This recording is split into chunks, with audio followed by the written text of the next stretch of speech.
Hello everyone and welcome to Tamil football. So world கப்பில் 48 teams இந்த வாட்டி பார்ட்டிசிபேட் பண்ணுறாங்க அண்ட் அதில் இந்தியா இல்லை.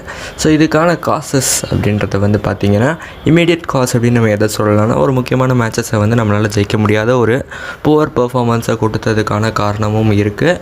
அண்ட் அது சில form related problems and Indian super league ஒழுங்காக ஆர்கனைஸ்ட் ஆகலை அப்படின்னு சொல்லலாம். பட் ஒரு டீப் ரூட்டட் ஸ்ட்ரக்சரல் ரொம்ப லாங் டேர்மான ப்ராப்ளம்ஸ் என்னெல்லாம் இருக்குதுன்னு பார்த்திங்கன்னா நம்மளோட கிராஸ் ரூட் ஸ்ட்ரக்சர், அதாவது யூத் டெவலப்மெண்ட்டுக்காக நம்மளோட ஃபண்ட்ஸ் அலோகேஷன் ரொம்ப கம்மியாக இருக்குன்னே சொல்லலாம்.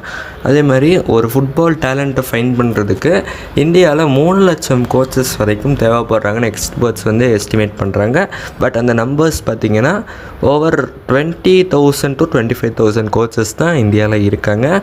அண்ட் அட்மினிஸ்ட்ரேட்டிவ் அண்ட் கவர்மெண்ட்ஸ்க்குரிய இஷ்யூவையும் இதில் அடக்கிக்கலாம். என்னதான் ஐஎஸ்எல் ஐ லீக் அப்படின்னு சொல்லிட்டு ப்ரொஃபஷ்னல் லீக்ஸாகவே நம்ம நடத்தினாலும் கூட நம்மளால் ஒரு எலிட் லெவல் டேலண்ட்ஸை கொண்டு வர முடியலன்றது தான் ஒரு அவல நிலையாக இருக்கிறது.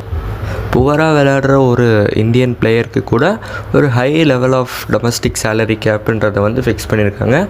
And at the same time foreign போய் விளையாடுறதுக்காக எந்த ஒரு இன்சென்டிவ்ஸுமே ஏஎஃப்எஃப் பிளேயர்ஸ்க்கு ப்ரொவைட் பண்ணுறதில்ல.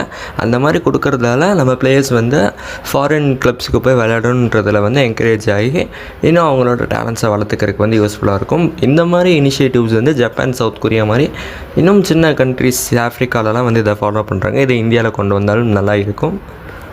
ஒரு லீக் அப்படின்றத நம்ம நடத்திக்கிட்டு இருக்கோம். பட் ஒரு ஃபுட்பாலிங் கேலண்டர் படி ஒரு டீம் ஒரு பிளேயர் ஆனவர் 40 to 50 மேட்சஸ் பெர் இயர் விளையாடணுன்றது அட்வைசரியாக இருக்குது. பட் அந்த நம்பர்ஸ் ரொம்ப கம்மியாக தான் இருக்குது. அண்ட் ஐஎஸ்எல்லோட க்ரோத்துமே அவ்வளோ இல்லைன்னு நம்ம சொல்லலாம்.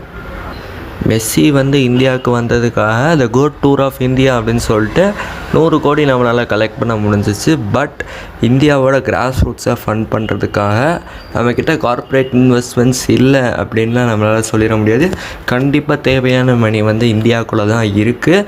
பட் அதை கொண்டு வர்றதுக்கான ஸ்ட்ரக்சர் தான் இந்தியாவில் ஒரு ஃப்ளாவாக இருக்குதுன்னு நான் சொல்லுவேன். ஸோ ஸ்ட்ரக்சரை நம்ம ஒரு பாட்டம் அப் மாடலாக ட்ரான்ஸ்ஃபார்ம் பண்ணணும். என்னென்னா எல்லா இன்வெஸ்ட்மெண்ட்ஸையுமே யூத்துக்கு கொடுத்துட்டு அண்ட் அந்த அட்மினிஸ்ட்ரேட்டிவ் எக்ஸ்பென்சஸ் எல்லாம் கம்மி பண்ணணும்.